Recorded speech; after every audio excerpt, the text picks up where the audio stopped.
Bom dia a todos. Antes de mais, gostaria de confirmar se por acaso conseguem me ouvir na sessão híbrida através da plataforma Zoom.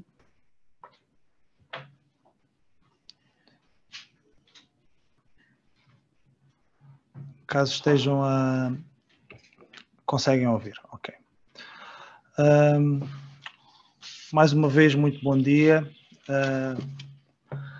Bem-vindos a este informe, o CPMO mais um.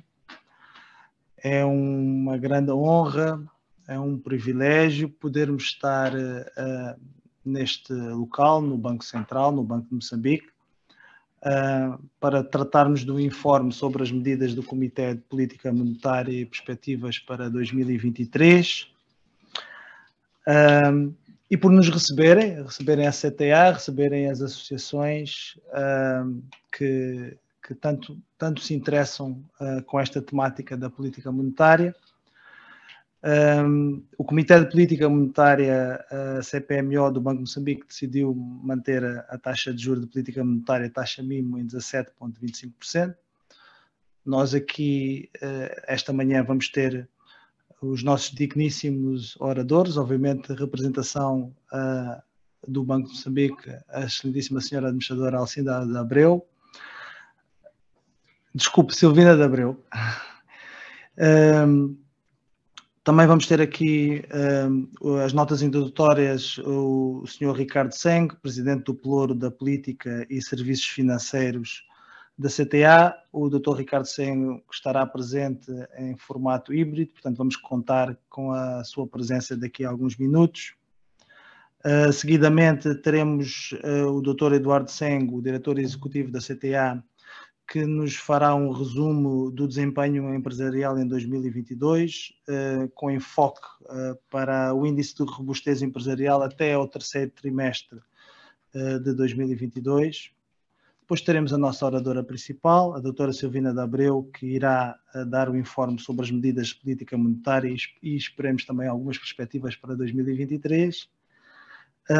E seguidamente teremos um debate, onde teremos a presença dos oradores anteriormente especificados e também do Sr. Aldemir Belchior, vice-presidente do Pelouro de Política e Serviços Financeiros da CTA, que também estará presente através da plataforma Zoom. E do Sr. Pedro Mosca, membro também do Pelouro de Política e Serviços Financeiros da CTA. O meu nome é Miguel Joia, eu estarei a moderar, sou membro do Pelouro de Política e Serviços Financeiros da CTA e estarei a moderar este debate. Finalmente, teremos como considerações finais, novamente, o Presidente do Pelouro de Política e Serviços Financeiros da CTA, o Sr. Ricardo Seng. Sem mais delongas, mais uma vez agradecer a presença de todos. Temos aqui uma sala completa, também temos aqui uma presença muito interessante ao nível da plataforma Zoom. Iria dar a palavra ao excelentíssimo Sr. Ricardo Seng, Presidente do Pelouro da Política de Serviços CTA, que nos acompanha através da plataforma Zoom. Passa a palavra.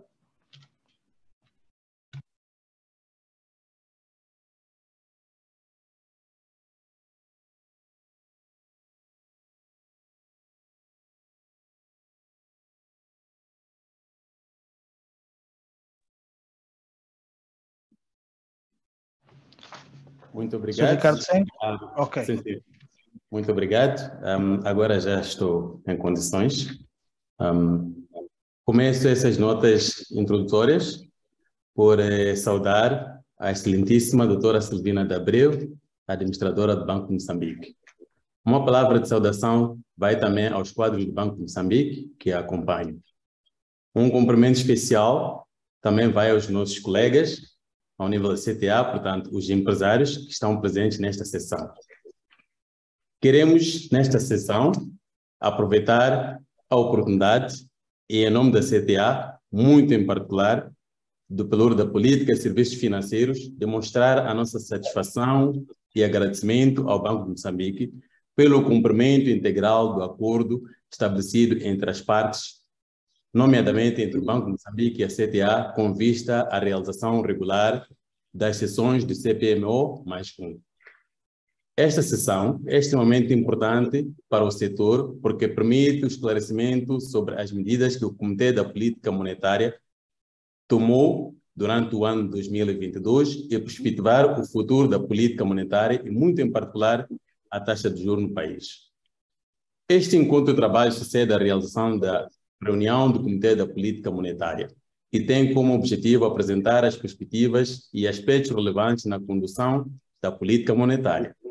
Nesta senda, permitam-me, uma vez mais, endereçar os meus agradecimentos ao Banco de Moçambique e à doutora Silvina de Abreu, em particular, por assegurar a materialização deste encontro.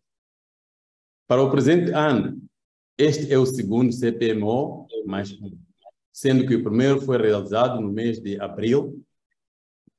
Desta vez, por ser o último evento do ano, realiza-se em formato híbrido e vai contar não só com informes sobre as medidas da política monetária do último CPMO+1, assim como a apresentação das dinâmicas de desempenho empresarial até o terceiro trimestre de 2022, com base nos 3 relatórios de índice de robustez empresarial. No que concerne às decisões do CPMO+1, ou seja, CPMO, em 2022, em geral, podemos aferir que foi um ano caracterizado por sucessivos aumentos da taxa de juros da política monetária e da prime rate. No caso da taxa MIMO, em janeiro de 2022, o Banco de Moçambique decidiu manter em 13,25% a taxa diretora do último CPMO realizado em 2021. O mesmo foi alterado para 15,25% em março e para 17,25% em setembro do corrente ano, o que representa uma variação total para o ano 2022 de 4 pontos percentuais. O mesmo verificou-se com relação à prime rate, que sofreu sucessivos aumentos durante o ano, tendo iniciado com 18,6% em janeiro, em maio, julho e outubro registrou aumentos em 0,5%, 1,5% e 2 pontos percentuais, respectivamente. No total, o cumulativo foi de 4 pontos percentuais. De referir que as taxas diretoras, nomeadamente a taxa de facilidade permanente de excedência e de depósito, também sofreram aumentos na ordem de 4 pontos percentuais, tendo passado de 16,25% para 20,25% e de 10,25% para 14,25%, respectivamente, quando comparado ao mês de janeiro e novembro do ano, tanto do presente ano. Entendemos que, neste encontro, o Banco de Moçambique vai ter a oportunidade de explicar o posicionamento e as nuances em relação às medidas tomadas. Entretanto, e diante destes factos, é consentâneo no seio do setor privado empresarial do país que os aumentos sucessivos dos indicadores da política monetária com vista, em primeira instância, travar os níveis de inflação é no seu todo penalizador para o setor empresarial e para a sociedade no geral, porque vai reduzir em grande parte o acesso ao financiamento, outrora considerado um calcanhar de Aquiles. Isso sem deixar de referir o aumento de custos de crédito com a banca comercial, que os agentes econômicos nacionais têm que incorrer. Este facto pode ser verificado através do crescimento tímido da economia no segundo trimestre em relação ao primeiro trimestre do ano em curso, que apresentou uma variação na taxa de crescimento do PIB na ordem de 0,45 pontos percentuais. E pelo fraco desempenho empresarial, conforme veremos a seguir com a apresentação a ser proferida pelo Dr. Eduardo Zengo, diretor executivo da CTA. E neste contexto, que na nossa opinião, ou seja, é neste contexto que, na nossa opinião, para o ano 2023, a política monetária deve promover a recuperação do tecido empresarial nacional através da criação de condições para o acesso ao financiamento, caracterizado por uma estabilidade do sistema financeiro sob o ponto de vista de flutuação da taxa de juros.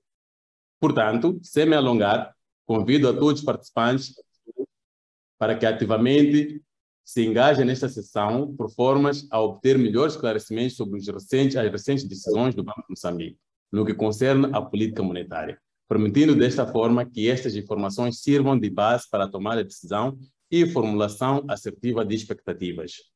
De seguir, passo a palavra ao nosso moderador e membro do Pelouro da Política e Serviços Financeiros da CTA, Dr. Miguel Joia, que vai conduzir a sessão. Muito obrigado por melhoria do ambiente de negócios. Muito obrigado, Dr. Ricardo Sengo, pelas excelentes notas introdutórias na defesa dos interesses do CTA. Muito obrigado, mais uma vez. Sem mais delongas, iria então solicitar ao Dr. Eduardo Sengo, diretor executivo da CTA, para fazer a sua apresentação. Eu vou colocar aqui a apresentação na tela. Só um minuto.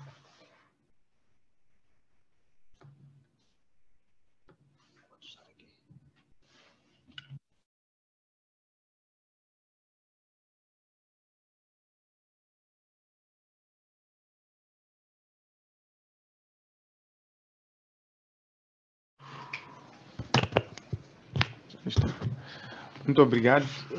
Bom dia, doutora Silvina de Abreu. Bom dia a todos os quadros do Banco de Moçambique aqui presentes. Bom dia a todos os empresários que nos acompanham na plataforma, conforme já foi tanto mencionado. Bom, vou tentar fazer eu sou Eduardo Sengo, sou o diretor executivo da CTA. Vou fazer uma breve apresentação introdutória sobre aquilo que são as tendências de desempenho empresarial, tanto até o terceiro trimestre, conforme foi mencionado. Este é um relatório tanto chamado Índice do Prestígio Empresarial, que busca informações sobre o que é que está a ser, sob o ponto de vista de tendência, o desempenho empresarial. E neste, em particular, vinha contido expectativas de recuperação empresarial no contexto das medidas de aceleração que, conforme foram anunciadas, tanto em agosto, pela Sua Excelência, o chefe de Estado.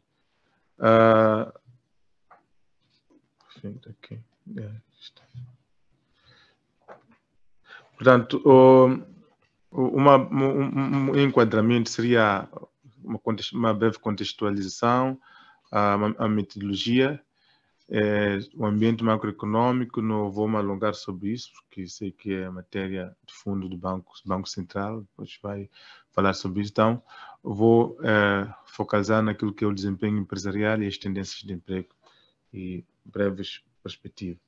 Sobre o relatório, bom, dizer que, como já me referi inicialmente, o seu objetivo é avaliar as tendências de desempenho empresarial, portanto, oferecendo informações sobre o que é que pode estar a acontecer no seio do setor empresarial, no setor dos negócios, para podermos facilitar um pouco a tomada de decisões. Sob o ponto de vista metodológico, não queria também alongar muito. Este índice é elaborado, portanto, tem um manual que está publicado no website da CTA, e em algum momento tivemos alguma oportunidade, quando iniciamos este projeto, de apresentá-lo à equipa técnica do Banco de Moçambique, e onde focalizamos mais nas questões metodológicas, e foi bom porque algumas ideias, alguma forma de tratamento também ajudaram-nos a posicionar-nos melhor. Mas dizer que ele é um agregado nacional, mas tem desagregação em termos de províncias. Portanto, as informações dos inquéritos são levantados província a província, e por isso que os índices também são computados de forma provincial e depois agregados de forma nacional. E na base disso também fazemos os rankings, tanto comparando província a província, qual é o desempenho. E para cruzar a informação, fazemos mesas redondas com grupos empresariais, de setor a setor, para perceber algumas dinâmicas e algumas informações que são apresentadas junto desses relatórios, para tornar um pouco mais dinâmica a informação que recolhemos. O índice de desemprego também, tendências de emprego também segue a mesma metodologia, portanto, mas aqui trabalhamos com algumas agências de emprego que nos facilitam tanto a recolha de informação, e um dos nossos principais parceiros disso é a Contact, que é uma agência de emprego que já conhece. Portanto, algumas notas sobre a metodologia.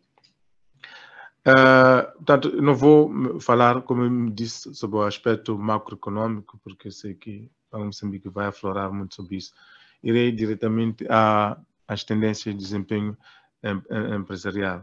Portanto, sob o ponto de vista das tendências de desempenho empresarial, este é um ranking, como me referi inicialmente. Nós computamos de forma provincial, depois agregamos a nível nacional.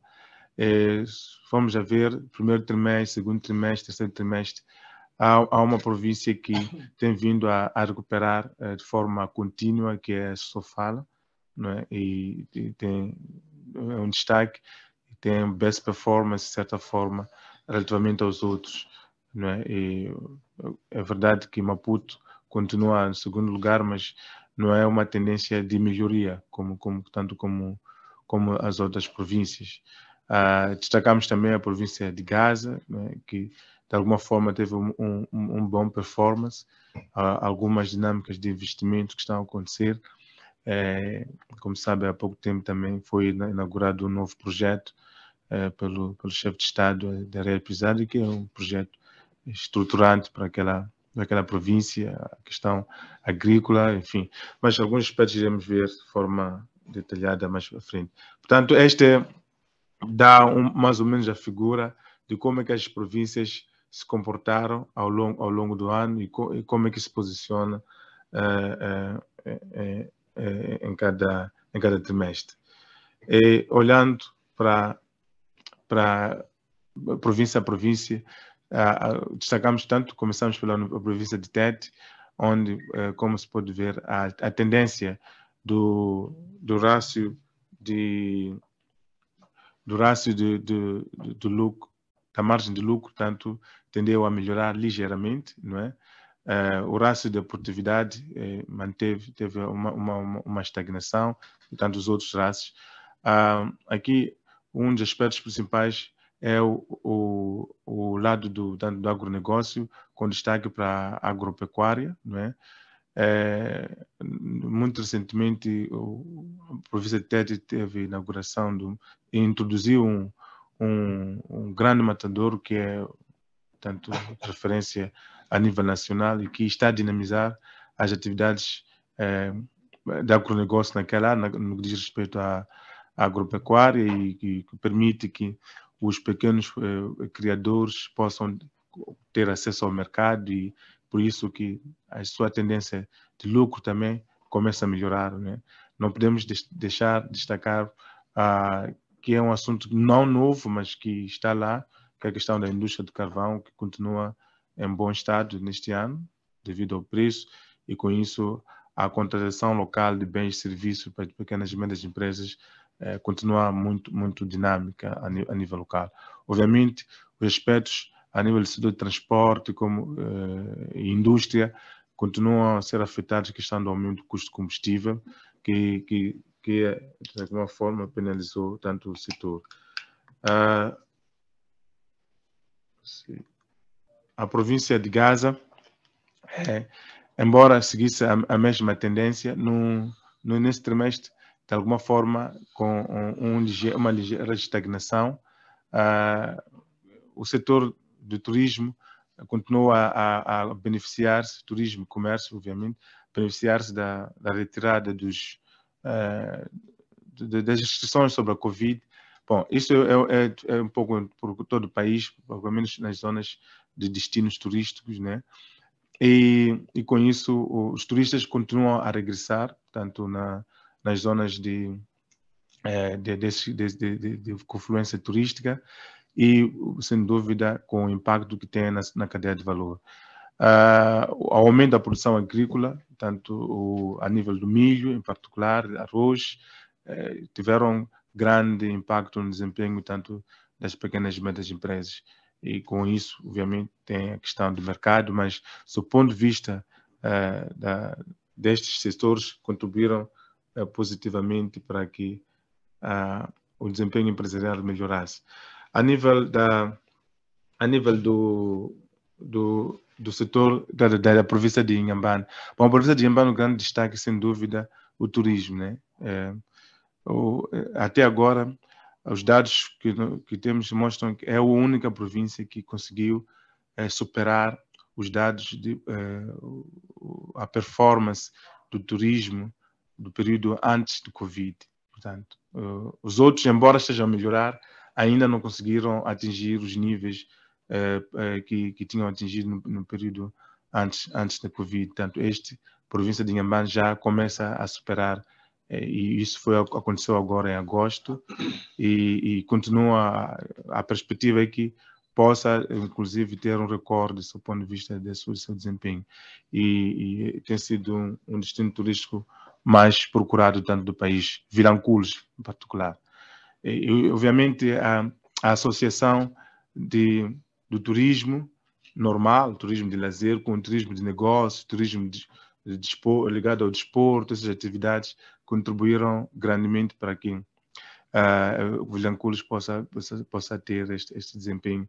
Geralmente, o desempenho que obteve até agora tem sido aquele que costuma registrar em dezembro, que é o peak season do turismo. Portanto, ainda não estamos entrando no peak season, mas eles já atingiram os números que geralmente eram do peak season. Você vê que o desempenho poderá ser ainda melhor, portanto, no período que se espera. Obviamente que há outras províncias que estão em contramão relativamente ao turismo. Aqui destacamos 4 províncias, né? Mas há outras províncias que estão em contramão, nomeadamente o Cabo Delgado e Nampula. A tendência, embora não seja tão decrescente como foi no início do ano, a tendência continua a ser do fluxo de turistas menor do que era anteriormente, primeiro porque os turistas internacionais não estão a fluir para aquela zona devido a aspectos de segurança, e segundo, bom, aquelas zonas nunca foram de turismo doméstico, Temos alguns destinos turísticos em Moçambique, como Belém, Ponta Douro, enfim, e outros que são Tofo, que são turismo doméstico, mas esses que nós temos em Cabo Delgado, Nampula, muitas vezes são deles, a maioritariamente turismo externo. Então, e estes não podem voltar por causa da questão de segurança. De uma forma geral, as tendências de custo-receita, nós registramos que a tendência do custo, do lucro, piorou, tanto deteriorou-se no terceiro trimestre, de forma geral. Eu vejo que, não sei se todos veem da mesma forma que eu, mas o gráfico aqui sai meio rasurado.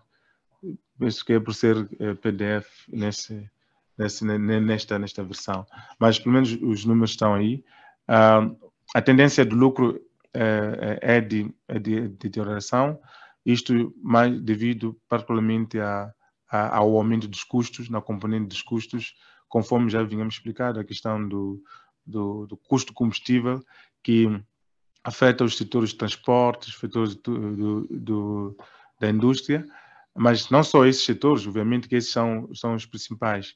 O setor de transporte, o combustível é matéria-prima, no setor da indústria também é matéria-prima, e também a nossa indústria maioritariamente ainda usa o combustível como fonte de energia devido à qualidade de energia, e isso acaba fazendo com que absorvam rapidamente o aumento dos custos combustíveis, e com isso os custos no seu geral tendam a aumentar.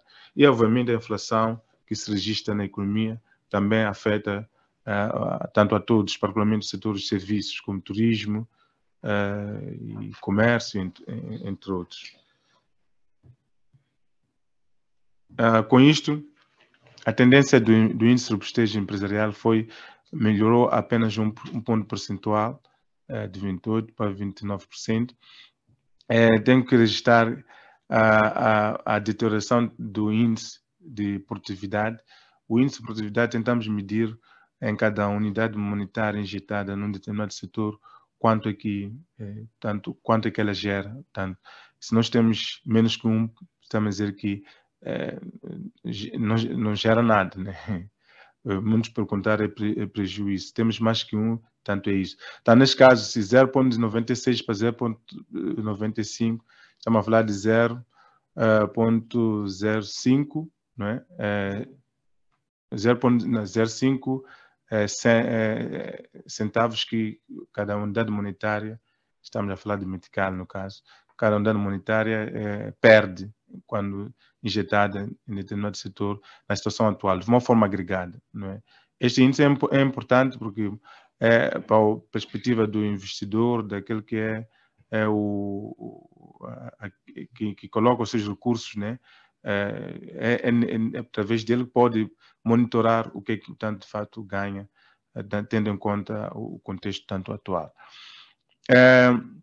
Alguns aspectos importantes: o pico da comercialização agrícola que se registrou ao final do segundo e terceiro trimestre ajudou muito na perspectiva desta ligeira melhoria, não é?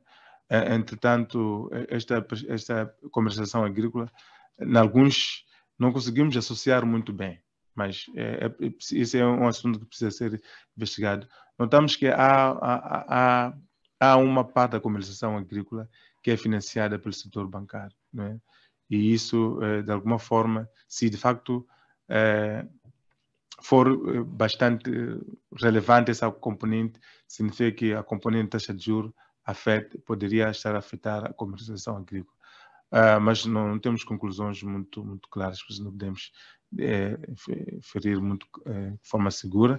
A contínua recuperação do setor turístico, conforme já referimos há pouco tempo, os principais destinos turísticos na zona sul tiveram um bom desempenho, contrariamente ao que aconteceu ou que perspectivas da zona norte.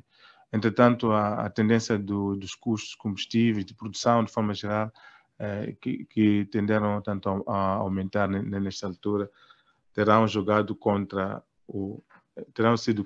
peso. O setor da agricultura teve melhorias importantes, né? Tanto continua a melhorar, tanto ao longo do ano. Nós estamos a registrar que é um dos setores que tem sido estando a melhorar. O setor da indústria, o setor também dos transportes registrou tanto ligeira melhoria. No global, o setor de hotelaria e restauração, por causa daquela situação de nota, como me referi, é uma ligeira, uma estagnação, sob o ponto de vista daquilo que é a performance, de forma geral, quando agregamos com os outros.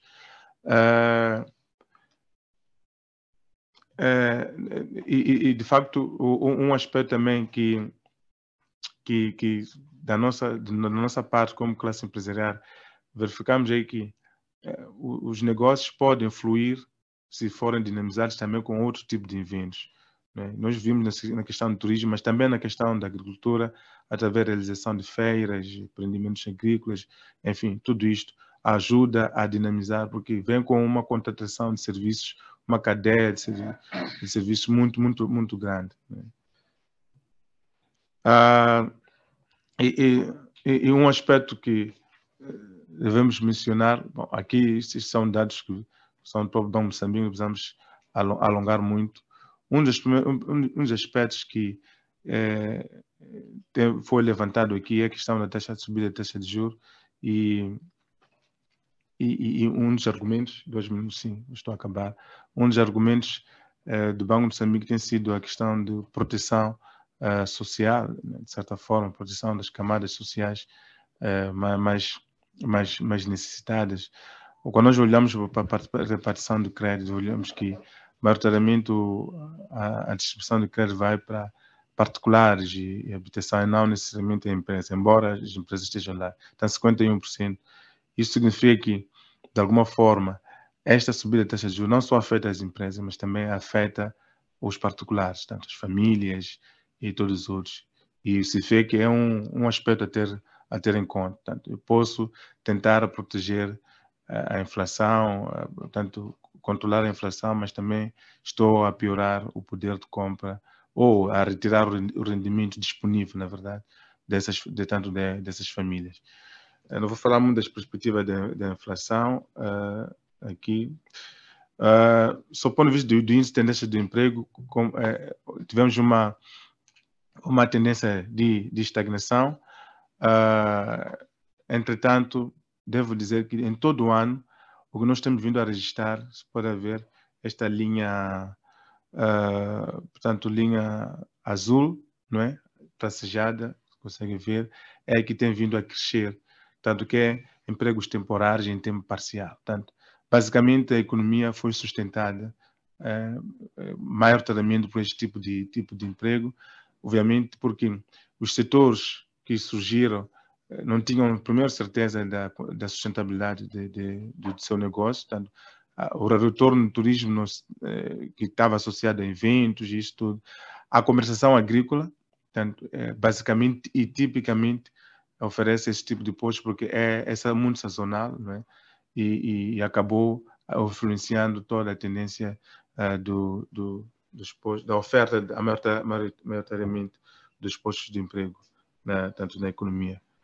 Então, eu vou parar por aqui, não vou me alongar, mas este é um ranking também que fazemos do ponto de vista do índice de tendências de emprego e como pode ver, as províncias que a comercialização agrícola são fortes têm tido um desempenho assinalável. A província de Inhambane também, o turismo tem tido um progresso assinalável, tanto do ponto de vista de robustez empresarial, assim como tendência de emprego.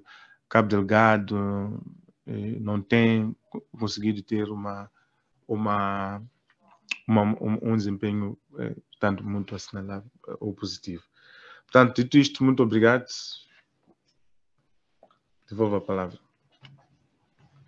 Muito obrigado, Dr. Eduardo Senco.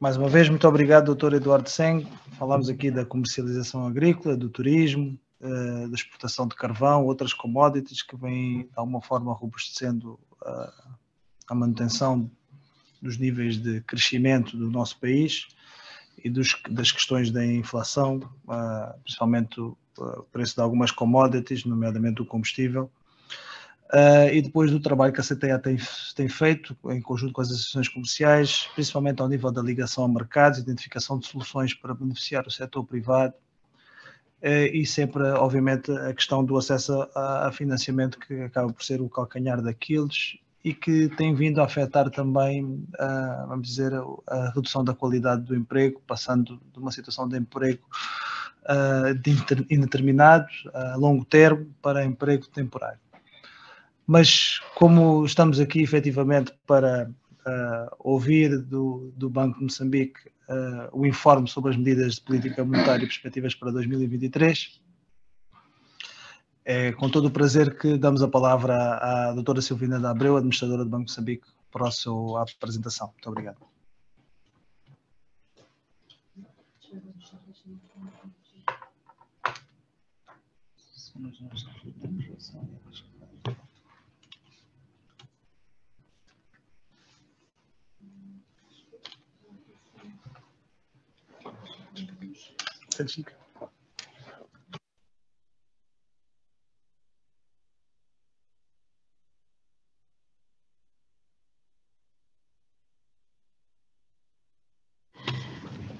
Bom dia. Começo por cumprimentar a todos os presentes e aqui, quando me refiro aos presentes, são os que estão nesta sala presencialmente e também os que estão em Zoom. Portanto, a todos que estão nesta plataforma, muito bom dia. Eu gostaria, apesar de que a CTA está a fazer a coordenação deste nosso encontro CPMO+1, realiza-se nas nossas instalações e, como tal, dou mais uma vez as boas-vindas e agradeço a presença dos que estão aqui conosco hoje para este CPMO mais um, que já se tornou habitual, como já foi aqui referido. Queria agradecer as palavras do Dr.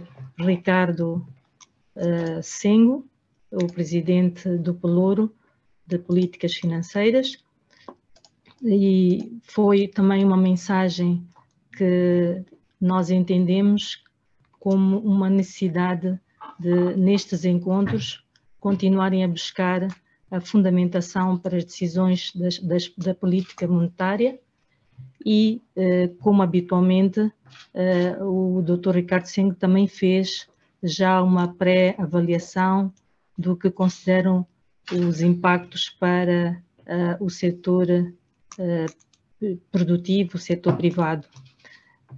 Também queria agradecer a apresentação feita pelo Dr. Eduardo Sengo, que foi muito boa, porque permite que nós, aqui no Banco Central, que trabalhamos com matérias macroeconómicas, descermos a um nível mais micro e percebermos como é que a nossa economia está a pulsar a nível do setor produtivo. E foi interessante ver a dinâmica do índice de robustez e o que está também aqui patente são as dinâmicas que acontecem em cada província e de acordo com os setores a que estas províncias também estão especializadas. Eu fui agora convidada para usar da palavra para fazer a apresentação que habitualmente nós, Banco de Moçambique, fazemos no âmbito da realização destes encontros e vou passar agora a essa parte. Tenho aqui na tela a estrutura da minha apresentação, ela vai começar por breves notas introdutórias e destacarei as decisões do último Comitê de Política Monetária do Banco de Moçambique, realizado em novembro. Farei uma apresentação do rácio que esteve por detrás das medidas tomadas pelo CPMO, abordarei a conjuntura económica internacional e perspectivas e farei o mesmo para a economia doméstica e será isso feito numa forma resumida. Como já foi dito, seguindo ao que tem sido o nosso calendário, realizamos a 6ª reunião do Banco de Moçambique no que diz respeito a este comitê e apreciou-se no comitê os desenvolvimentos macroeconómicos recentes a nível doméstico e internacional e também realizamos a apreciação das projeções dos principais indicadores macroeconómicos e, sobretudo, dos riscos associados às mesmas projeções. E, no final, o comitê tomou as medidas consentâneas com o quadro macroeconómico que examinou e os riscos. Aqui gostaria de fazer um parênteses, é verdade que, e acredito que os que estão, quer presencialmente como no Zoom, portanto, na plataforma digital, devem conhecer o que eu vou dizer a seguir como um enquadramento. É que o Banco de Moçambique tem um mandato primário de manutenção da estabilidade de preços. Isto pressupõe que tenhamos uma inflação baixa, a nível de 1 dígito, e estável no médio prazo. Quando falamos de médio prazo, normalmente referimos a 8 trimestres. Por que nós queremos esta estabilidade de preços ou por que a estabilidade de preços é importante? Porque pretendemos proteger o poder de compra dos cidadãos, pretendemos também incentivar o investimento e favorecer o crescimento económico de uma forma equilibrada e estável. Para assegurar esta estabilidade de preços, o Banco de Moçambique conta com um instrumento principal, que é a taxa de juros de política monetária, que é mais vulgarmente conhecida como MIMO. E esta taxa permite sinalizar a política monetária e servir de âncora para as restantes, a determinação das restantes taxas do mercado. E dessa forma, nós vamos influenciar o que pretendemos manter sob controle, que é a inflação.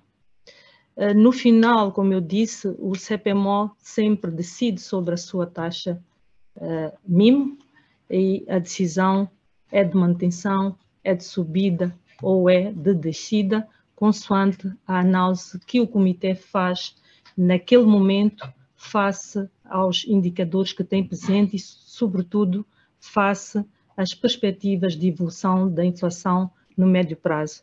E sempre que nós notamos que há um desvio em relação ao nosso objetivo, portanto, um desvio material, temos que recolocar, em termos de decisão, o que deve ser a medida mais adequada para mantermos a inflação a nível de um dígito. Na sessão sexta, que eu já me referi, o comitê decidiu, e como também já aqui foi referido pelo moderador, o Dr. Miguel Joia, que nós mantivemos a nossa taxa mínimo em 17,25, mantivemos a taxa de facilidade permanente de cedência de liquidez e de depósitos em 20,25 e de 14,25 respectivamente, e mantivemos os coeficientes de reservas obrigatórias para os passivos em moeda nacional e passivos em moeda estrangeira em 10,5 e 11,5 respectivamente. Esta decisão foi fundamentada ou sustentada pelos elevados riscos e incertezas que são associadas às nossas projeções. Portanto, nós quando fazemos as projeções da inflação, elas estão sendo ainda ensombradas por um mar de riscos e incertezas. E isso é que sustenta porque é que nós tivemos que manter ainda a taxa mínimo aos níveis em que se encontra de 17,25. Destacamos a nível dos riscos a persistência da tensão geopolítica na Europa e não temos perspectivas de quando é que teremos um fim dessa tensão. E também o outro elemento aqui que foi tomado em conta é o abrandamento da procura externa e tudo isso, portanto, esses dois fatores tiveram bastante peso, não obstante nós termos perspectivas de retorno da inflação para um dígito no médio prazo. Peço desculpas.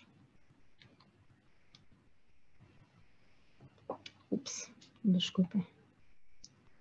Passava agora a minha apresentação para a análise da conjuntura económica internacional, destacando a consolidação das perspectivas de abrandamento de crescimento mundial em 2023, devido essencialmente ao prolongamento dos efeitos do conflito entre a Rússia e a Ucrânia, aos lockdowns que têm estado a acontecer na China e aos ajustamentos que nós estamos a acompanhar, que os bancos centrais de praticamente todos os países têm estado a fazer em alta as suas taxas de juros de política monetária. E todos estão a fazer com o mesmo objetivo que o Banco de Moçambique também faz, que é de manter a inflação controlada. O outro destaque que faria é a manutenção ainda de uma inflação elevada, em níveis elevados a nível mundial, e a tendência de enfraquecimento do dólar perante as principais moedas, sobretudo porque se está a prever o abrandamento da economia mundial e, em particular, da economia americana. Entrando para alguns detalhes sobre a parte internacional, dizer que em outubro o FMI fez uma revisão nas suas projeções de crescimento do PIB, portanto, Produto Interno Bruto, tendo mantido constante para 2022 e alterado ou revisto em baixa para 2023.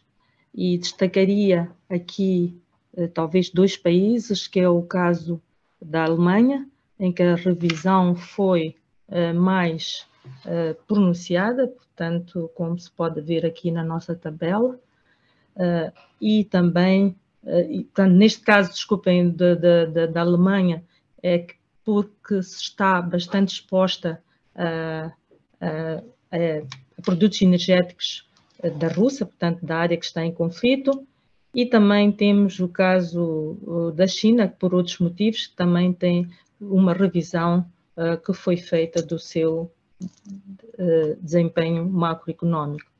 Os determinantes a nível global foram os que eu já citei, portanto, o prolongamento do conflito que se está a assistir na Europa, o refriamento do crescimento na China devido aos constantes lockdowns e a bolha imobiliária, e também, como também já referi, tem estado a ver o aperto monetário, as condições mais restritivas de acesso, também as financeiras, porque os bancos centrais têm estado a subir as suas taxas de juros. A nível de preços, o que nós podemos aqui destacar é que há, neste âmbito, preços que continuam elevados a nível das economias mundiais, apesar de que em alguns países, ou na maioria, já têm registrado o seu pico. Trazemos aqui exemplos de alguns países para dizer que, no caso dos Estados Unidos, já atingiu um pico em junho e já assistimos a um decréscimo nos preços neste país, como se pode aqui ver neste primeiro gráfico do lado direito. No caso da Índia e da China também vamos notando que já está a haver um decréscimo no nível geral de preços desses países. Caso contrário, ou diferente destes dois, é o da zona euro, em que continuamos a assistir uma permanente subida nos preços, isso porque é uma zona mais exposta às commodities que vêm dos países que estão em conflito, e porque também começaram, em termos de atuação do Banco Central, mais retardada quando, por exemplo, comparamos com o caso da Reserva Federal dos Estados Unidos da América. Nas economias da nossa zona aqui da SADC, podemos também notar que já há uma tendência de redução dos preços. Aqui destaco Angola, Botsuana, Zâmbia e Moçambique.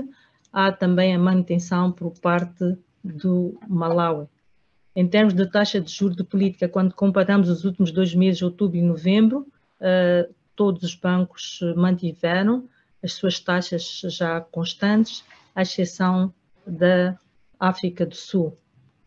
No que diz respeito à taxa de juro real, assistimos à diminuição da negatividade dessas taxas, porque na maior parte dos países elas vinham estando negativas em termos reais. Aqui destacamos que Angola, Tanzânia e Moçambique têm taxas de juros reais positivas. Em relação aos preços, o comportamento dos preços das mercadorias mostra que eles estão a tender a estabilizar. Portanto, aqui apresentamos as mercadorias que Moçambique exporta, as principais, portanto, de exportação, e também as principais mercadorias de importação. E destacamos que temos ainda o caso do carvão térmico e alumínio, que registraram crescimentos de cerca de 18% e 8% no período entre os nossos dois CPMOs. Portanto, tínhamos tido em setembro e agora a 30 de novembro. Enquanto que quando vemos a parte dos preços das mercadorias que importamos, já conhecemos uma relativa estabilidade, e aqui destacamos também o decréscimo do preço do trigo. Isto tudo acontece também num cenário em que o dólar, pelo menos nos últimos momentos, os últimos dias, tem estado a enfraquecer face às principais moedas, e o motivo principal é o que eu já me referi, tem a ver com a perspectiva de enfraquecimento das economias a nível mundial e da americana em particular. Passando para a conjuntura económica doméstica e perspectivas, aqui começaria também pelos destaques. O primeiro é a manutenção das perspectivas de crescimento do PIB, devido à reabertura da economia no pós-Covid, e aqui também o Dr. Sengo, quando esteve a fazer a sua apresentação, já mostrou sinais evidentes de que há setores que estão a recuperar, e o caso mais, talvez, destaque que fez foi o turismo, que já recuperou aos níveis anteriores à da Covid.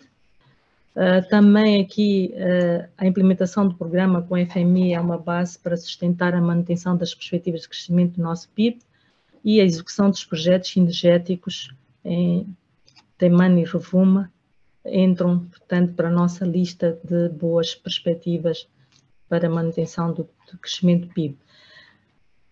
Temos também um outro destaque, que é a revisão em baixa das perspectivas de inflação. Apresentando agora alguns detalhes no que diz respeito ao crescimento económico, portanto, eu já não me vou referir aos fatores favoráveis porque já enunciei, apenas iria dizer que estas nossas perspectivas são feitas num ambiente ou tendo em conta, são subjacentes alguns fatores de riscos que gostaríamos de destacar, que é a possibilidade do abrandamento da atividade económica mundial. Como sabem, terá logo efeitos sobre a procura dos nossos produtos, portanto, afetando a exportação. Também destacamos como outro fator de risco os eventos climáticos extremos, que, como sabem, Moçambique tem sido alvo nos últimos tempos, e destacamos também o impacto da inflação elevada na procura ou sobre a procura externa. No que diz respeito ao desempenho da inflação, ela abrandou para 11,08 em outubro, que é o último dado que nós temos, portanto, e foi o segundo mês consecutivo de desaceleração da inflação, traduzindo uma desaceleração dos preços dos alimentos e a estabilidade dos preços dos bens administrados. Nos alimentos, o maior destaque vai para as frutas e vegetais, que conheceu aqui uma redução acentuada e que foi motivada por uma oferta atípica que ocorreu destes produtos no mês de outubro, quando normalmente já estamos a entrar para a época quente e muitas vezes as condições são diferentes e os preços atuam de uma forma também diferente. Também gostaria aqui de destacar que tivemos a nível da nossa inflação core, ou subjacente, que é aquela que exclui os produtos voláteis, são as frutas e vegetais e também os bens administrados. Estava a dizer que ela já está pelo terceiro mês consecutivo a baixar, portanto, desde de agosto até outubro tivemos esta desaceleração de cerca de 6,8 para 5,9.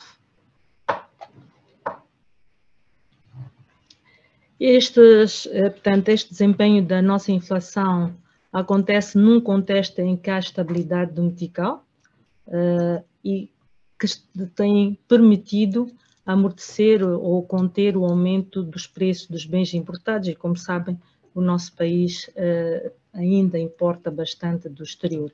Aqui nós apresentamos dois gráficos com o comportamento da nossa moeda vis-à-vis o dólar e o rand, e podemos ver, para o caso específico do dólar, que temos uma colagem entre a taxa de referência e a taxa das operações que os bancos fazem em relação tanto ao público, com o público, desculpa, e depois temos também aqui a verde, esta taxa um pouco mais volátil, que é a das casas de câmbio para com o público.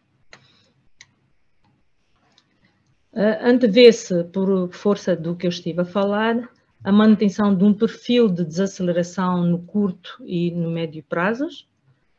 Aqui gostaria de destacar um aspecto muito importante, porque nós, como Banco Central e especificamente como Comitê de Política Monetária, preocupamos-nos sobre o comportamento futuro da inflação e vemos-nos num horizonte temporal de 8 trimestres, e temos sempre que ter em conta que não podemos fazer uma análise linear, porque nesse período haverá de certeza alguns eventos que nós temos que tomar em conta e classificados como riscos e incertezas. E aqui nós destacamos a nível interno as pressões para o aumento da despesa pública corrente, os fatores climáticos em Moçambique e na África do Sul. Temos que destacar a África do Sul porque também importamos da África do Sul.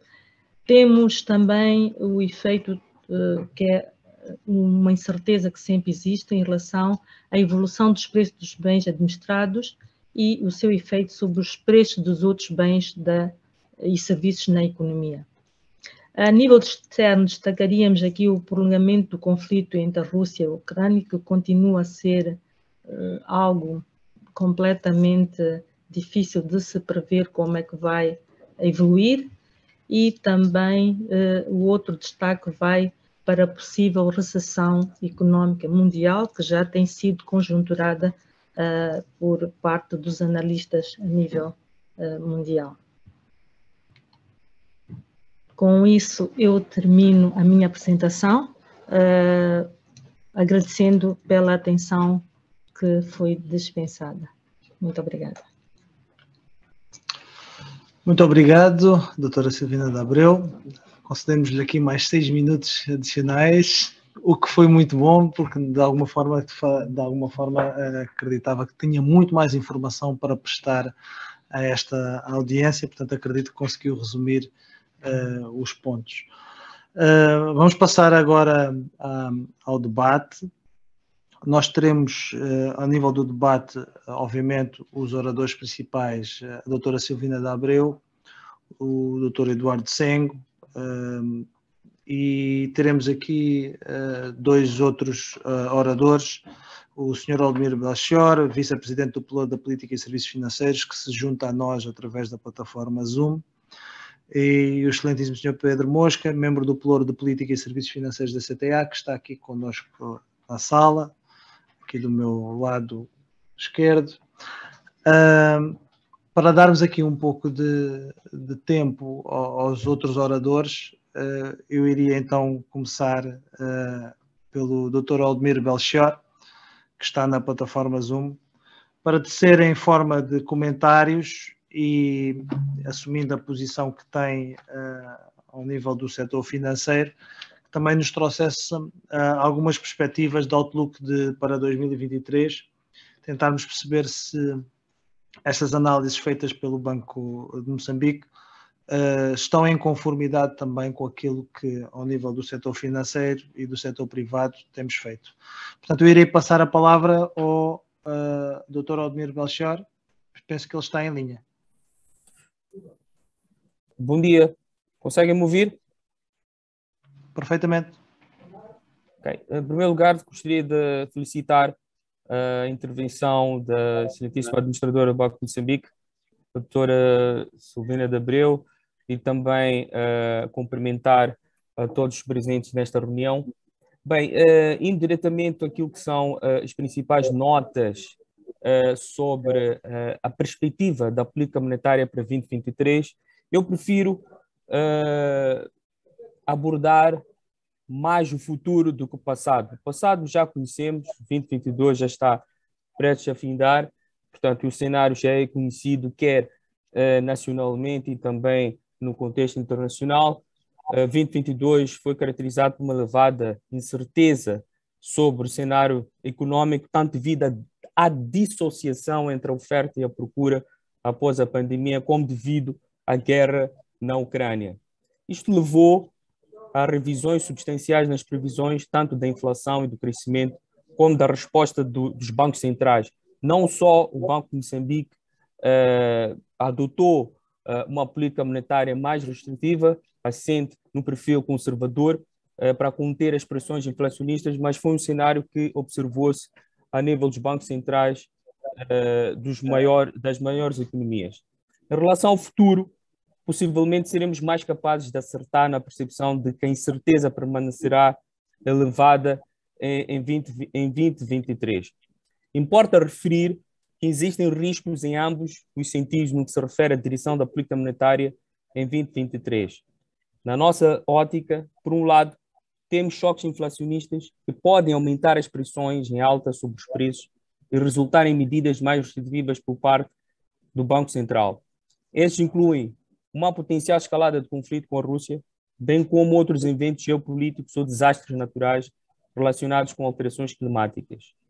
Também não excluímos efeitos secundários de segunda ordem, seja através de aumentos salariais mais elevados e mais persistentes, como através de medidas de estímulo fiscal mais forte. A título meramente ilustrativo, num cenário de aumentos dos preços das matérias-primas cerca de 50% acima da nossa previsão central, a inflação de Moçambique poderá manter-se aos níveis atuais ao longo de 2023. Isto quer dizer que não iríamos atingir uma inflação de um dígito no próximo ano, se de facto observássemos estes potenciais aumentos dos preços das matérias-primas importadas. Num tal cenário, não seria descabido esperar que o Banco Central mantivesse as taxas oficiais inalteradas. Ora bem, aqui a preocupação é quais são os efeitos que esta subida acentuada das taxas de juros estão a repercutir na economia real, impactando diretamente a procura de financiamento e também a oferta do crédito bancário. Nós temos que olhar aqui em duas dinâmicas. Do lado da procura, esta retrai porque, de facto, um elevado custo de financiamento torna os investimentos privados menos apetecíveis, menos rentáveis, menos economicamente viáveis. E do lado da oferta, o que nos preocupa tem a ver com as vulnerabilidades do setor financeiro. E o próprio Banco Central, no assessment que faz no relatório de estabilidade financeira, aponta o crédito mal parado ou crédito não produtivo como um dos potenciais riscos que podem degradar a qualidade dos ativos detidos em balanço dos bancos. Não obstante os bancos terem estado a reportar margens financeiras positivas, a beneficiar em parte da subida destas taxas de juros, mas preocupa também o crescimento do crédito mal parado nos balanços do banco, e que isto pode representar, de facto, uma ameaça à estabilidade do setor.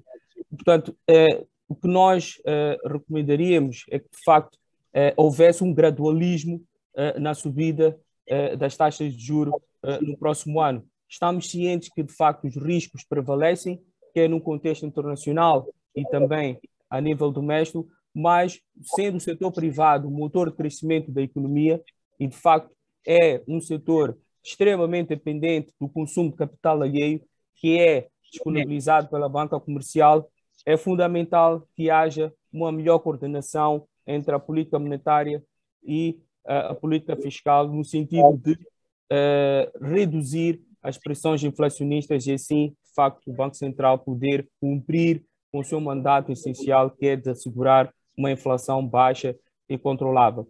Por sendo as pequenas e médias empresas, de facto, o setor mais vulnerável a um aumento acentuado das taxas de juros, porque, de facto, não conseguem produzir, investir e crescer e, sobretudo, agregar valor, quer aos acionistas, quer também à própria economia, em termos de geração de emprego, contribuição na base tributária. Então, achamos que, de facto, se o Banco Central, em cenários em que se observe uma descida da inflação, que é expectável em 2023, com o início da exploração da produção de gás offshore na bacia de Rovuma e também o desembolso das ajudas financeiras internacionais e também retoma dos apoios de empréstimos multilaterais por parte do FMI Banco Mundial e outras entidades supranacionais.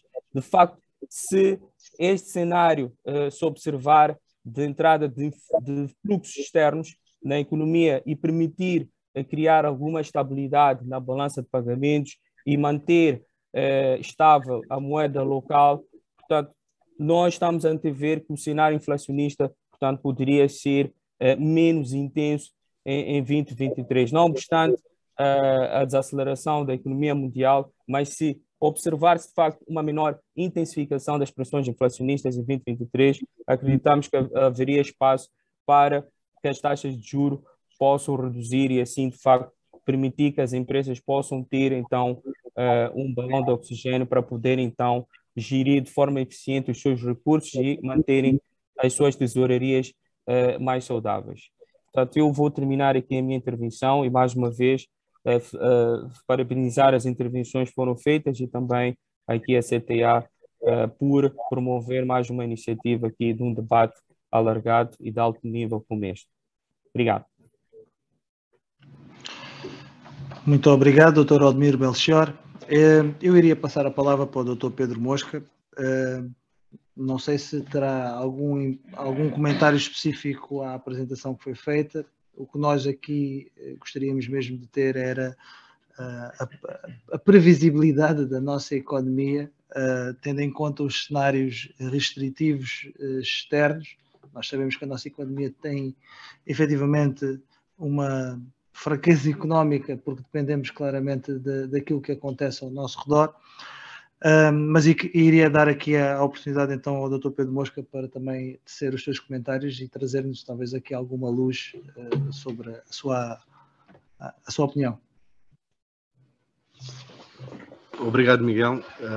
Agradecer a apresentação da doutora Silvina e do Dr. Eduardo.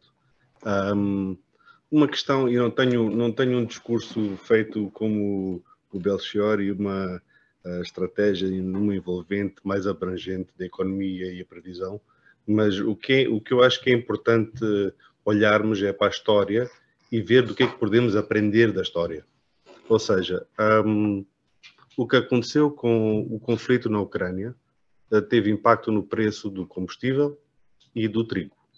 E esse, sem dúvida, que são dois itens que são totalmente estruturais no que diz na formação de preços a nível nacional. Ou seja, a subida do combustível afeta o preço de todos os outros produtos. Tudo o que é importado vem ou de caminhão ou de navio e, portanto, todos estes transportes usam o combustível. Olhando para os exemplos que eu acho que devemos denotar e devemos talvez suportar e possivelmente no futuro usar, é o que a Europa fez e alguns países da Europa fizeram na importação do gás.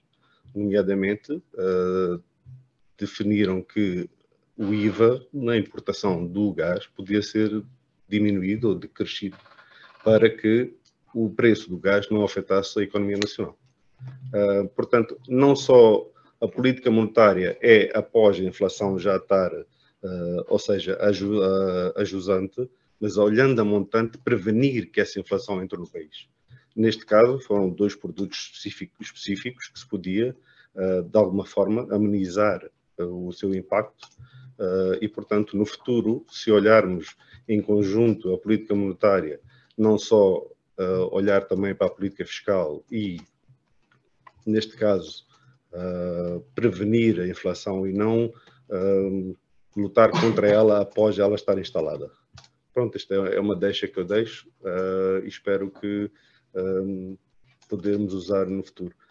Um cálculo simples que se podia fazer era que o IVA na importação destes produtos seja variável, de forma que o preço do combustível, do trigo, esteja fixado num certo momento. Pronto, é só uma deixa. Obrigado. Obrigado, Dr. Pedro Mosca.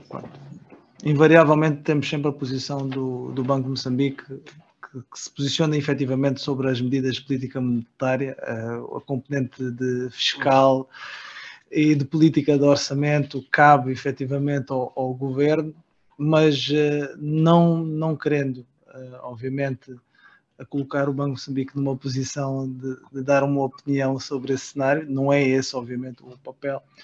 É o papel da CTA. Portanto, eu iria pedir ao Dr. Eduardo Sengo que nos pudesse dar os seus comentários, tendo em consideração que nós tivemos o programa de aceleração económica divulgado pelo nosso governo,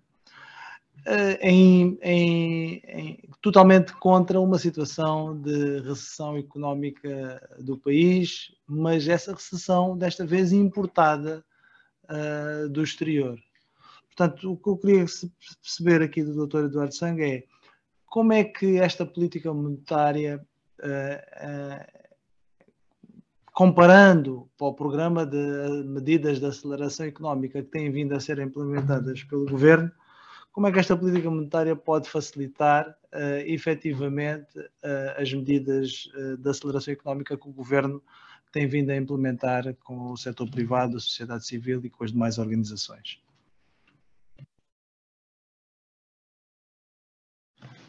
Bom, obrigado. Vou tentar ser breve para permitir que os que estão na plataforma também possam interagir.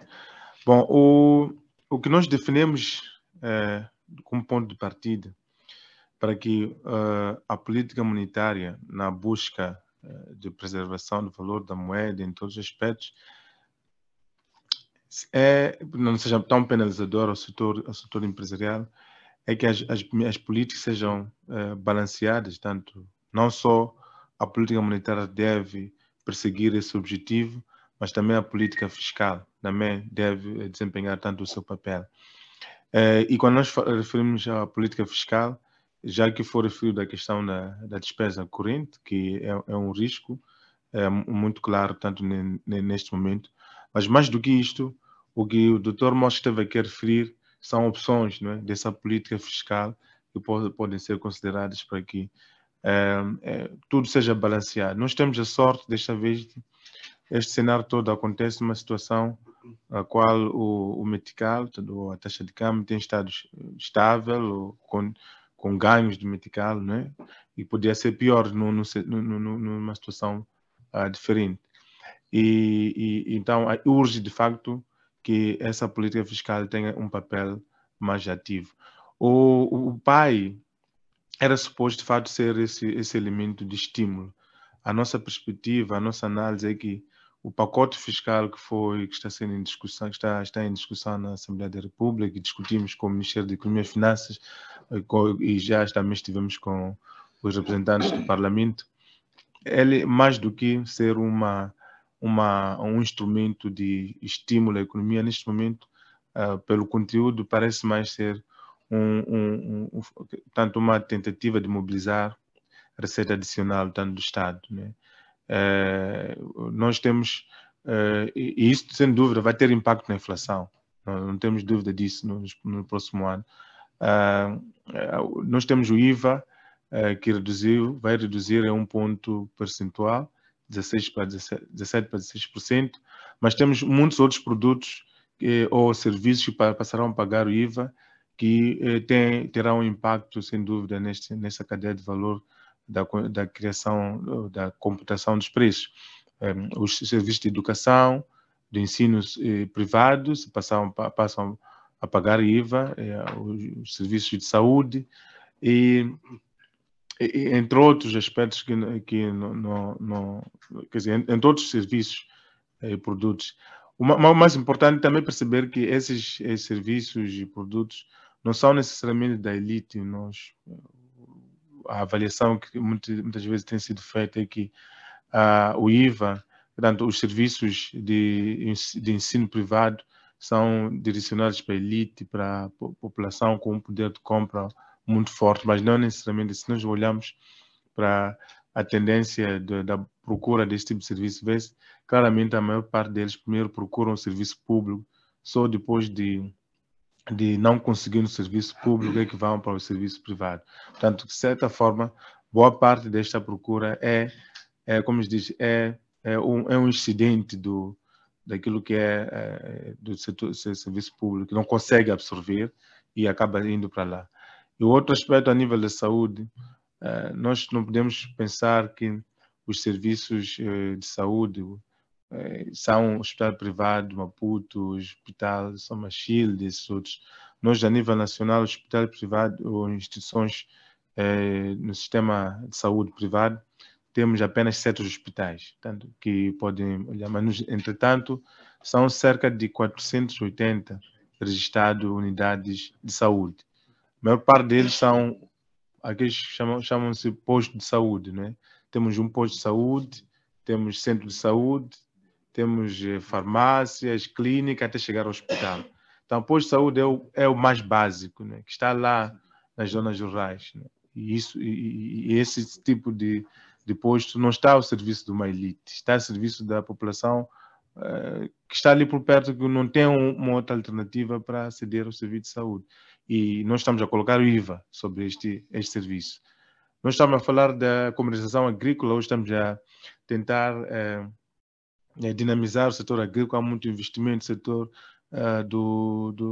através do Sustenta, entre outros. Estamos a ver o crescimento a crescer e o passo a seguir passa por retirar o produto das zonas rurais e colocámos-lo no mercado, né? E os comerciantes são muito importantes.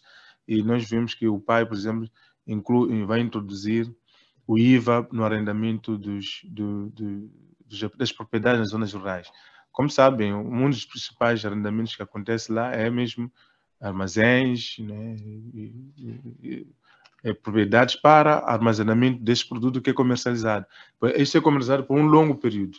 Portanto, tem que se acumular o estoque para depois fazer o escoamento. E estamos a colocar IVA relativamente a este. Então, o que nós esperamos, do ponto de vista da ligação desse comercial ou do mercado com este. Então, são esses aspectos que nós achamos que o mix policy é muito importante para que possa criar um equilíbrio, gerar um equilíbrio e depois a política monetária também possa desempenhar também o seu papel. Obviamente que não queremos que a política monetária, não, o Banco Central seja, como se diz, acomodado no âmbito do vosso quadro macroprudencial. Portanto, há outros aspectos que passam a considerar e é preciso também, achamos também preciso considerar isso. É preciso também relembrar uma experiência que o próprio Banco Central teve no passado, onde, na busca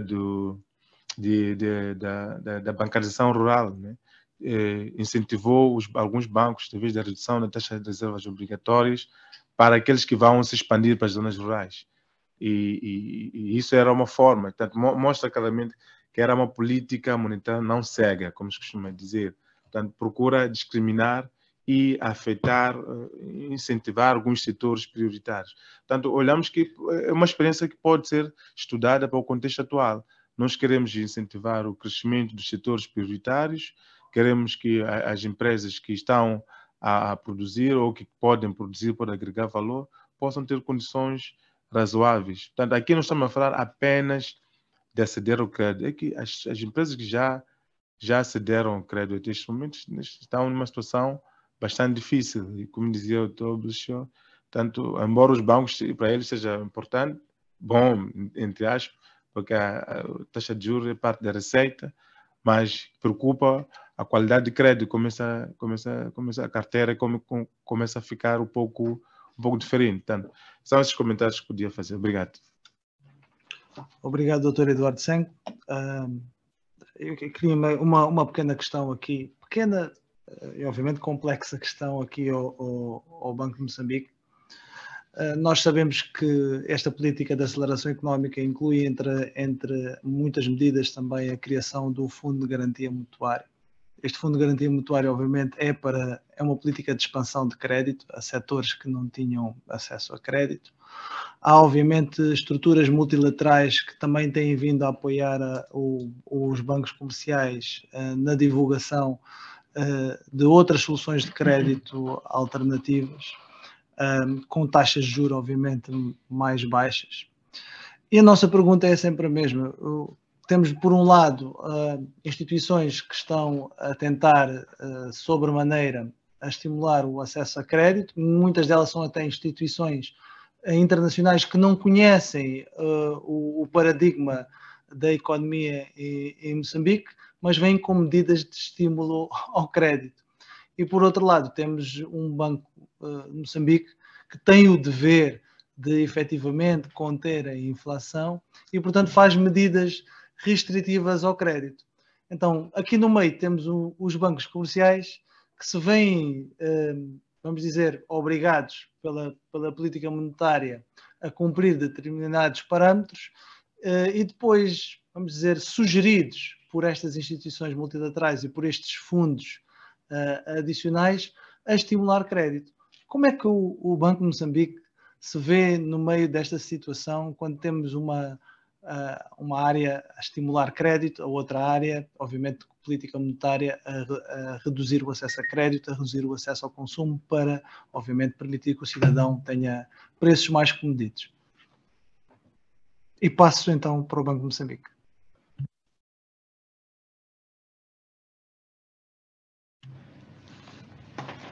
Bom, muito obrigada. Eu diria que foram feitas aqui várias intervenções, começando pela intervenção do Dr. Belchior. Eu até considero que esta intervenção não fugiu muito ao que foi a própria apresentação do Banco de Moçambique, quando nós dizemos que estamos a fazer a nossa política monetária, tendo em conta a projeção do comportamento da variável que nós tentamos impactar, que é a inflação, num horizonte temporal. Temos em conta vários riscos e incertezas e, perante isso, é que nós acabamos adotando uma decisão que possa recolocar a nossa inflação nos parâmetros que nós pretendemos. E aí, quando nós estamos a fazer isso, temos em conta que há um desfazamento na nossa atuação, portanto, há um lag entre a altura em que o Banco de Moçambique toma a sua decisão de política e a altura, a efetividade. Mas ela acaba por ocorrer desde que se não materializem outros eventos de risco. Nós temos a história, podemos até voltar e mostrar um gráfico que eu não apresentei, mas que mostra, por exemplo, a nossa história de 2016 para esta parte. Nós tivemos taxas de inflação bastante elevadas, quase a níveis, portanto, de 30%. Atuamos, na altura, fomos considerados muito severos, subimos de uma forma drástica com a nossa taxa mimo e depois tivemos um período em que os resultados começaram a aparecer. Nós, depois de termos fechado 2016 com esse nível de inflação, fomos entrando em 2018, 2019, começamos a baixar até níveis, 2 anos seguidos nós tivemos níveis de 3,5, 2019, 2020, nós já estávamos com a inflação em 3,5. E se vocês recordarem-se, num dos nossos comunicados do Comitê de Política Monetária, até já estávamos a sinalizar que, a continuar assim, nós tínhamos a perspectiva de podermos começar a fazer rebalho. Portanto, nós depois baixamos a taxa até 10,25, portanto, a nossa mimo. Eu penso que esse foi um bom momento da nossa economia, mas, infelizmente, começaram a ocorrer esses eventos inesperados. Em 2019, como vocês sabem, em finais começou a Covid. Em 2020, a Covid bateu forte. 2021 continuamos a ter e agora entramos em 2022 e tivemos um outro evento inesperado que está a trazer impacto sobre os nossos preços que não era possível nos desviarmos porque nós importamos combustíveis. E isso tudo para dizer o seguinte: quando nós tivemos condições de fazermos a redução da taxa mínima, nós fizemos. Portanto, não é prazer do Banco de Moçambique continuar com as taxas de juro a níveis elevados, mas nós só o podemos fazer quando estamos num cenário em que as condições analisadas e os riscos e incertezas envolvidos nos permitem fazer essa taxa. Agora, também queria juntar, eu não estou a responder uma a uma questão, porque prefiro responder na globalidade. Nós temos um outro critério de atuação em termos genéricos, que acho que vocês também já observaram. Nós nos antecipamos aos fenómenos, porque não é possível de outra forma. Se nós, como Banco de Moçambique, atuarmos depois da inflação já estar em níveis muito elevados, se descontrolamos, já estamos naquele nível em que a inflação alimenta a própria inflação.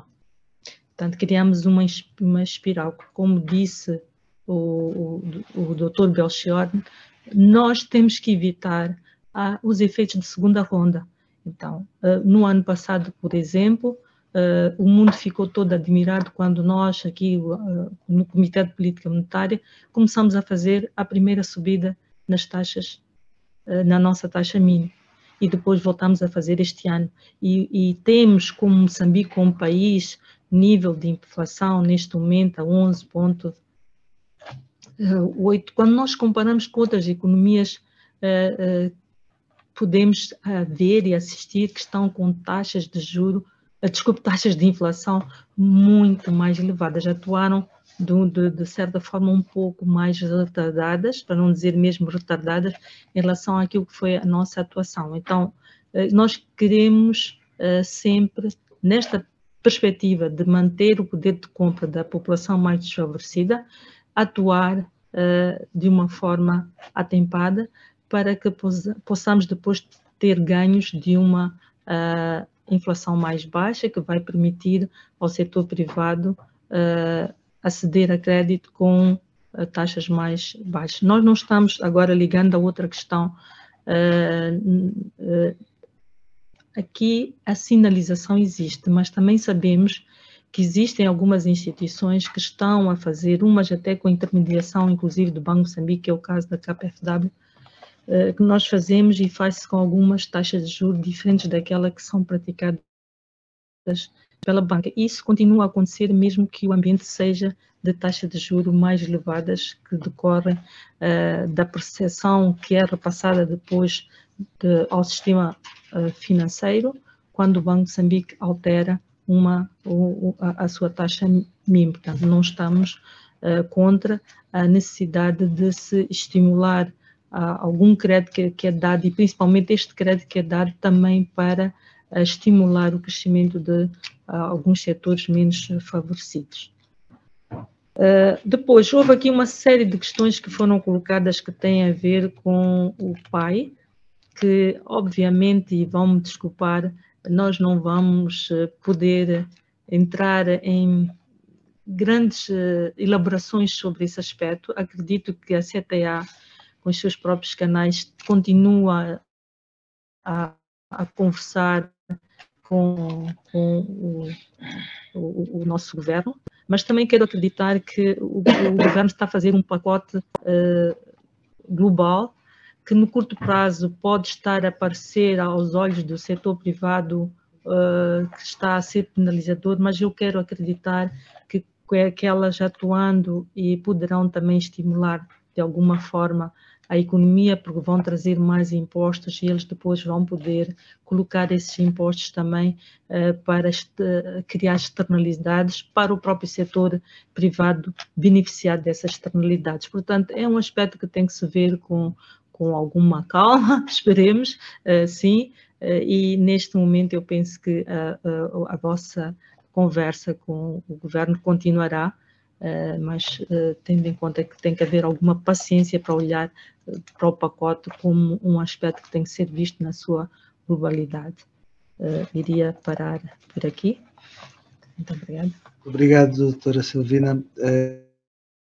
Queria dar a oportunidade, então, a algum dos presentes aqui na sala, ou neste caso algum dos presentes na plataforma Zoom, para fazer algum comentário ou especificamente alguma questão que queiram ver respondida, se for possível do nosso lado. Muito obrigado. Temos aqui o Dr. José Caldeira, com a mão levantada. Por favor. Muito bom dia. José Caldeira, membro do Pelouro de Política Financeira. Eu escutei atentamente as intervenções, ouvi referência às medidas do pacote de aceleração da economia e percebi perfeitamente a resposta que foi dada pela doutora Silvina, no sentido de que é necessário o diálogo com o governo, mas gostaria de ouvir uma referência um bocadinho mais específica à legislação cambial, na qual o Banco de Moçambique tem um papel relevante. Sabemos que houve algumas sugestões da CTA sobre as propostas que foram feitas, mas seria importante saber qual é o estado das reformas que se pretendem fazer à legislação cambial. E quando eu falo a legislação cambial, refiro-me não só à lei, mas também à regulamentação e avisos que têm um impacto muito importante também nas questões macroeconómicas do país.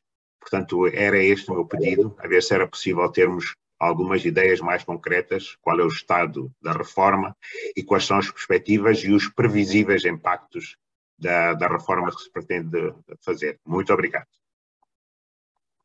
Obrigado, Dr. José Caldeira. Vou pedir aqui na sala, o Dr. António Wegner, por favor, para também fazer o seu comentário. Sim, bom dia a todos. Muito obrigado ao Banco de Moçambique para essa oportunidade. Acompanhei com grande interesse todas as intervenções, a iniciar a intervenção também da doutora Silvina de Abreu. Tenho alguma coisa, não sei se não estava muito atento, mas entre os riscos são muitos, estamos a atravessar para um tempo cheio de situações que não sabemos para onde que vamos, né? A nível mundial, também a nível local, a nível de Moçambique. Vou iniciar daqui última aqui, a nível de Moçambique, porque na exposição que eu acompanhei, falta um dos fatores que poderia, acho que já tem uma grande influência no nosso país, é a situação que ainda, infelizmente, persiste em Cabo Delgado. Cabo Delgado, na nossa conversa, é o grande assente. Acho que representa um grande risco para o nosso futuro, que não sabemos como que vai para frente a situação, sendo que já o presidente Filipe Jacinto Nyusi, na sua intervenção recentemente, disse que algum grupo ligado a insurgente já estava a entrar em outra província, já entraram no Niassa, em Nampula. Então, é uma situação que claramente gera muita preocupação, não só a nível de Moçambique, mas também a nível de investidores internacionais. Porque um investimento é ligado à segurança. Sem segurança é difícil ter investimento. Então, é preciso fazer também uma reflexão sobre incluir esses fatores de risco. Então, os fatores de risco são muitos. Também foi mencionado o fator de risco ligado à guerra da Rússia e a Ucrânia. É uma guerra que, na verdade, não é, na minha maneira de ver, entre Rússia e Ucrânia, mas é uma guerra entre a Rússia e NATO, porque, de fato, sem a NATO atrás da Ucrânia, a Ucrânia já tinha perdido a guerra há muito tempo. Então, é uma guerra mais extensa, com complicações mais complexas, mais extensa de como nós podemos ouvir na televisão, ou ler nos jornais. E a referência foi feita também com o preço do petróleo. Mas o preço do petróleo hoje, estava a controlar agora, alguns minutos atrás, o preço do petróleo do Brent hoje é 83 e pouco dólares para o baril. Mas, para dizer, né, não é uma novidade para nós, porque, desculpa, preciso de óculos, no mês, por porto só um exemplo. No mês de fevereiro do ano 2013, o preço do petróleo estava a $116,05 para um barril. Então, não é uma novidade viver, trabalhar, produzir riqueza com um preço do petróleo muito elevado. Agora, o preço do petróleo, em comparação com o ano 2013, está muito baixo. Então, como é que o preço do petróleo no último tempo baixou? Mas quando que eu vou pôr a gasolina no meu carro, ainda encontro um preço elevado. Acho que é preciso, não só para o Moçambique, mas é preciso a nível também global, e já na Europa, os países europeus estão a tratar de maneira diferente com o principal player em este mercado que está na Holanda. É preciso criar um monitoragem, é preciso controlar para tentar deparar com a especulação. Porque eu acho que a especulação está a influir muito no preço do petróleo, mas a especulação pode ser controlada a nível local. Então, será que o preço do petróleo, que, repito, baixou no mercado internacional, produz na bomba, e por quê? Um nível de preço que está estável e não baixa.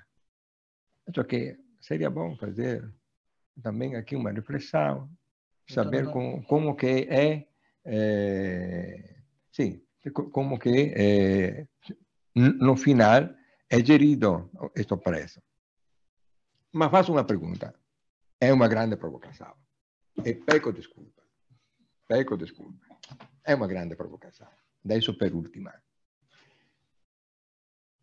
Eu gostaria de saber qual é o negócio que pode ser gerido aqui em Moçambique e que pode dar lucro, um negócio legal, seja claro, é legal, esta aqui é a provocação, que possa ser gerido aqui em Moçambique com um custo, e dar lucro, com um custo do dinheiro acima do 20%. Porque sou curioso, eu gostaria de tirar essa curiosidade, porque não estou a encontrar, eu estou a tentar de encontrar um negócio que com o custo do dinheiro acima do 20% ainda dá um lucro legal, negócio legal. Se algum de vocês pode ajudar-me em encontrar este tipo de negócio, eu seria muito, muito feliz e agradeço já da hora, agradeço para o apoio. Está a perceber? Precisamos da parte do Banco Moçambique de um ato de coragem na classe empresarial moçambicana. Um ato de coragem. Temos algum instrumento novo, que é o Fundo Mutuário, mas precisamos de coragem por parte do Banco de Moçambique, porque é o nosso parceiro, de fato. Precisamos trabalhar juntos para poder pôr Moçambique de novo em crescimento econômico. Porque assim como que está agora, vamos todos morrer. Vamos a curar o cavalo, né? A dar comprimido ao cavalo. A matar o cavalo para matar o vírus que tem, que é a inflação. Não dá. Desculpa, Doutor António, muito obrigado mais uma vez pela sua intervenção, emocionada e ansiosa por um Moçambique a crescer, não é?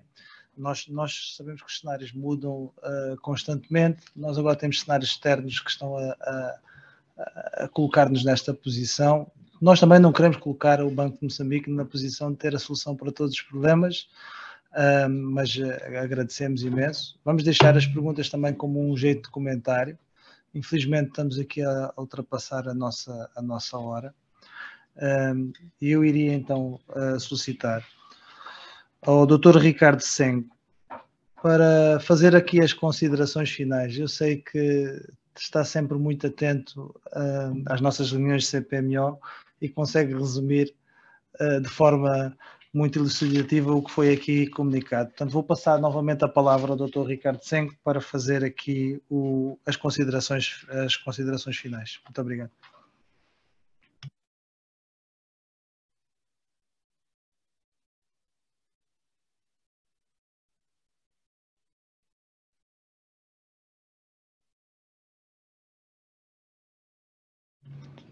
Ainda não conseguimos ouvir o Dr. Ricardo? Está em linha? Agora? Sim, conseguimos ouvi-lo. Ok. Mais uma vez, muito boa tarde a todos. Chegamos ao fim da nossa sessão E antes de mais, agradecer a todos os oradores e painelistas pelas belíssimas apresentações e todos os participantes por terem acedido ao nosso encontro. Em linhas gerais, foi referenciado durante o nosso debate sobre o fraco desempenho do índice de robustez empresarial em 1 ponto percentual, passando de 28 no segundo trimestre para 29 no terceiro trimestre do corrente ano, justificado em grande parte pelos choques que a economia nacional vem registrando, com destaque para o aumento dos preços administrados e o seu impacto nos custos de produção.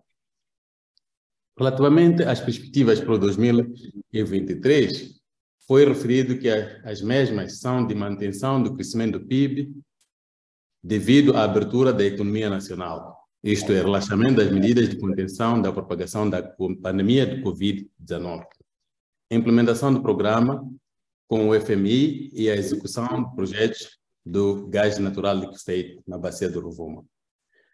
Embora existam as perspectivas de crescimento da economia, foi dito que existem ainda fatores de riscos associados, como é o caso do abrandamento da economia mundial, eventos climáticos extremos, impacto da inflação elevada sobre a procura externa.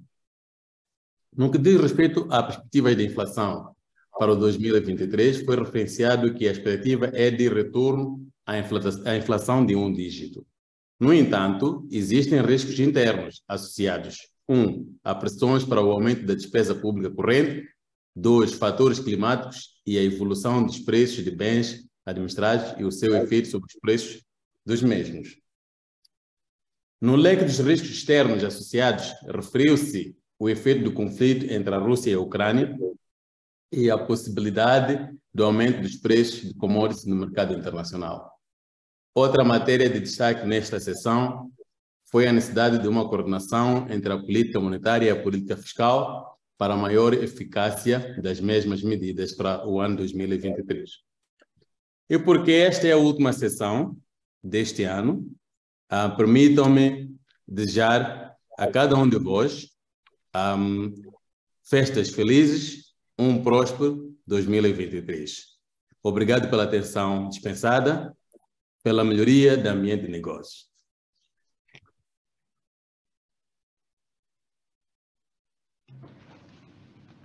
Bom, estamos mesmo a chegar ao fim, como já foi dito pelo nosso moderador. Eu queria aproveitar esta oportunidade também para agradecer desde o presidente do Pelouro, Dr. Ricardo Sengo, aos demais panelistas, a todos os presentes, por esta sessão. Acho que foi, na minha opinião, muito boa. Trocamos aqui informação. Ela foi, sobretudo, informativa da nossa parte. Espero que a nossa informação tenha servido para alguma coisa, e nós de certeza podemos aqui afirmar que também gostamos imenso de ter a informação que foi dada pela CTA. Os questionamentos que foram feitos também nos ajudam a abrir as mentes e continuarmos a refletir sobre a política monetária, e as respostas que nós se continuamos a dar tem a ver com o nosso mandato, isso é muito claro. Não vou repetir, estou mesmo para só fazer os cumprimentos de despedida. Agradecer ao Dr. Sengo, neste caso ao Dr. Ricardo, pelos votos de festas felizes, e em nome aqui também da toda a equipa aqui do Banco de Moçambique presente, retribuir e desejar também festas felizes, um bom final de ano. E ao setor privado, temos e desejamos que continuem a batalhar como sempre têm feito para uma perspectiva melhor, e vamos todos torcer para que não se materializem os riscos, porque em tudo isto, se vocês repararem, a nossa linguagem está sempre à volta de riscos e incertezas. Os riscos e incertezas é que ensombram o nosso futuro, então só temos é que torcer para para que eles não se realizem, ou se realizando tenham um impacto diminuto nas nossas projeções, para que possamos também todos nós contribuir para o bom desempenho da economia de Moçambique. Muito obrigada. Mais uma vez, obrigado a todos. Então, vamos dar por encerrada esta nossa sessão. Muito obrigado. Boa tarde a todos.